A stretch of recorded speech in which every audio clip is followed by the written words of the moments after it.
Namaste everyone. In today's video, I wanted to speak about spirituality. What does it mean to you? How do you practice that on your daily life? How do you incorporate that in your daily practices? And how does that resonate with the people that you interact with, your relationships, your life purpose, all the other great things? My name is Priya. I'm very passionate about sharing positivity and empowering everyone to live their life to their fullest. We're all creators. We have the capability to create a life the way we want. So let's make it beautiful together. Let's dive in. So, what does spirituality mean to you?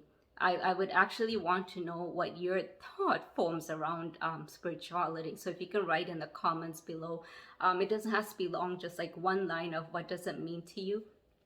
I would really appreciate it. For me, spirituality, even the word spirituality has the word spirit in it. And for me, how I resonate with it is uh, finding that something very higher than me. And there's obviously spirit within ourselves. You can call it soul or any sort of energy, but able to, it's about connecting to the higher self, basically. And that could be and also beyond that, there's obviously different types of dimensions, and it might be difficult for you to comprehend if there are other dimensions, but you can kind of think of it as dream. When you're sleeping, you kind of go into a different dimension. All these dreams that are happening, it may seem like it's happening for real. When you wake up, your heart rate sometimes goes up depending on what type of dream you had. And sometimes, somebody's chasing you in your dream and stuff like that. And you're running, or there's, especially depending on what you're watching and stuff like that, sometimes those similar stories come in your dream as well, but it feels like a different dimension.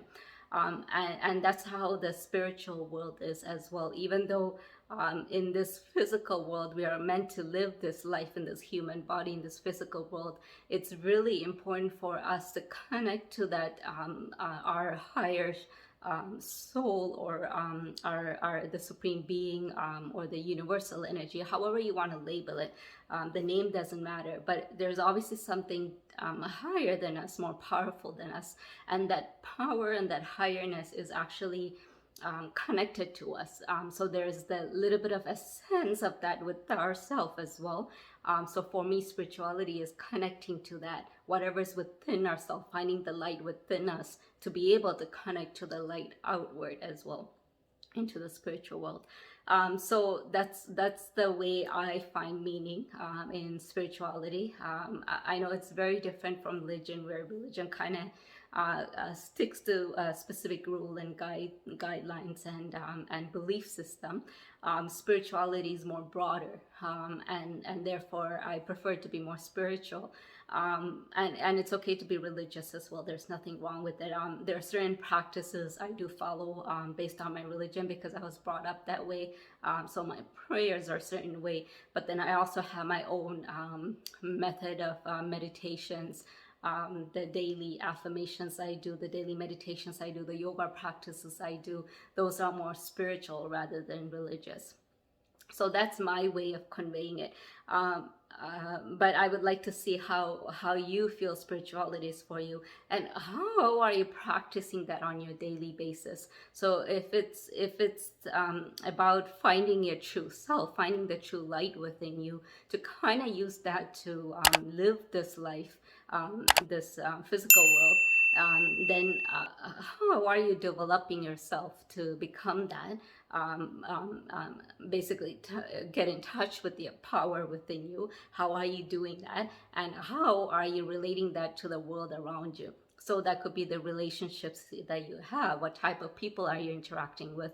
And it doesn't matter who you interact with, because technically everyone, there's a connectivity. We're all one. So when you're interacting with others, how are you reacting to them, regardless who they are? How are you reacting to them? And then also, how are you fulfilling a life purpose? If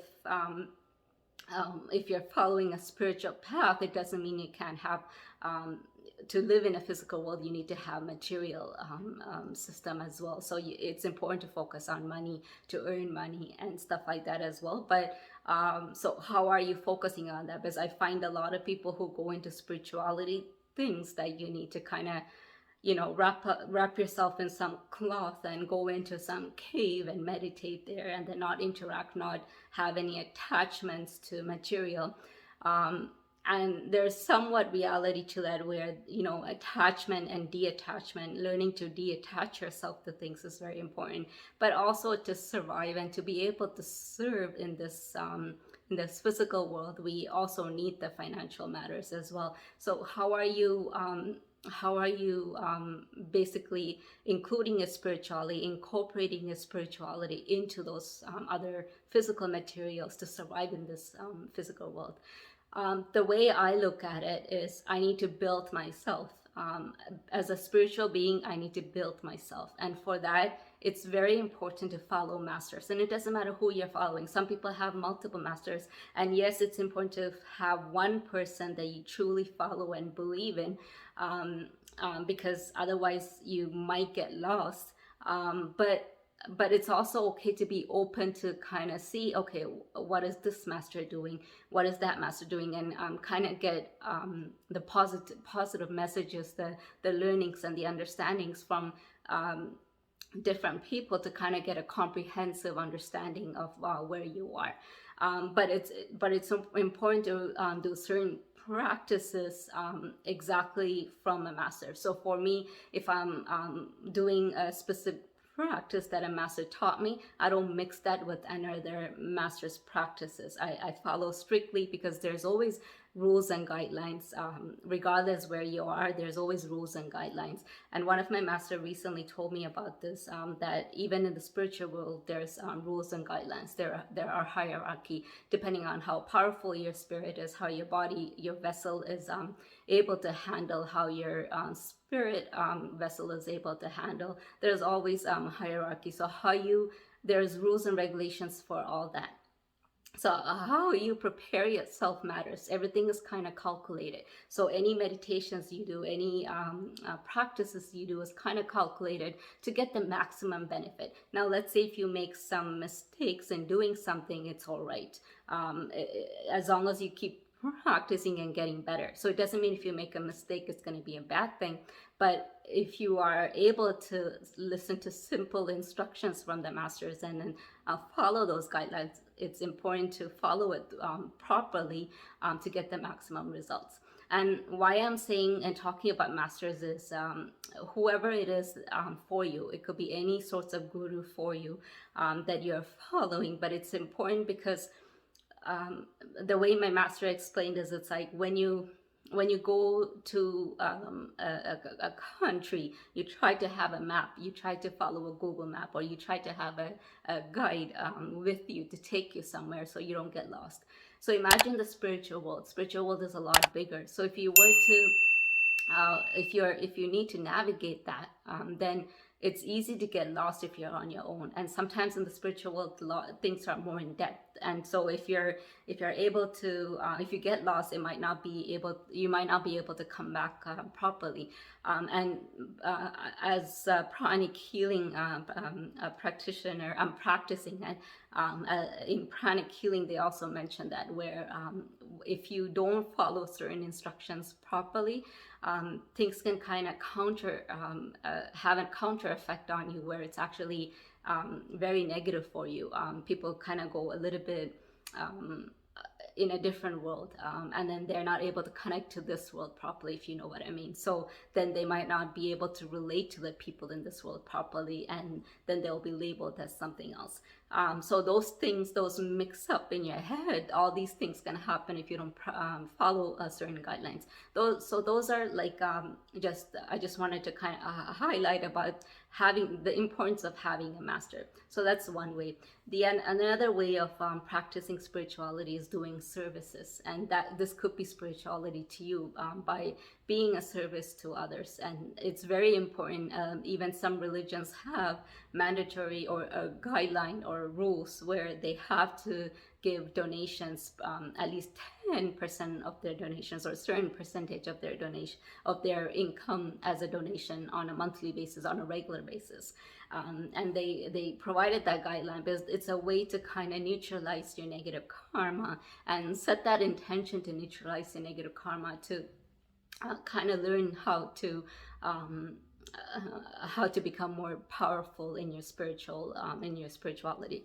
Other ways, obviously, is purification, inner purification and outer purification. Purification, talking about the outer purification, is, you know, cleansing your environment, cleansing yourself, using you can use Himalayan salt and incense and candles or lamps to kind of bring that light around you. But then the inner purification is more important and more vital.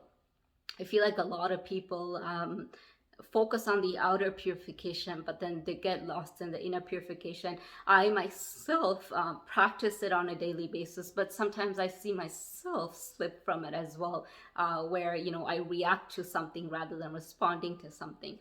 And those things kind of come into practice by being conscious about it. And then also reading a lot of, one of my master told me, reading a lot of spiritual books kind of helps you build your character.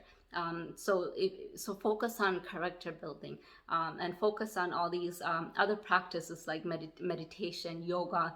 Yoga is a very good physical exercise, but it's also very spiritual. It interconnects your body, mind, and your spirit as well, and your soul. So when you do it consciously, not just like, you know, following a video, you can follow a video, but whatever steps you're doing, if you're doing it consciously, then it actually helps you to become more powerful. These are just some examples that are provided. I know this video is a little bit longer. Spirituality is a big, vast topic, as you would know. That's why I want you to kind of interact through the comments and let me know what are the practices that you do and how you would relate that in how you interact with others and how you live your life. I hope this video was helpful for you, or it inspired you to think about how you're living your life. If you're, please share this video with others, and if you're new to my channel, please subscribe and click the notification button. I'm very determined to creating weekly videos for you guys to empower you to live the best version of you. Until then, namaste.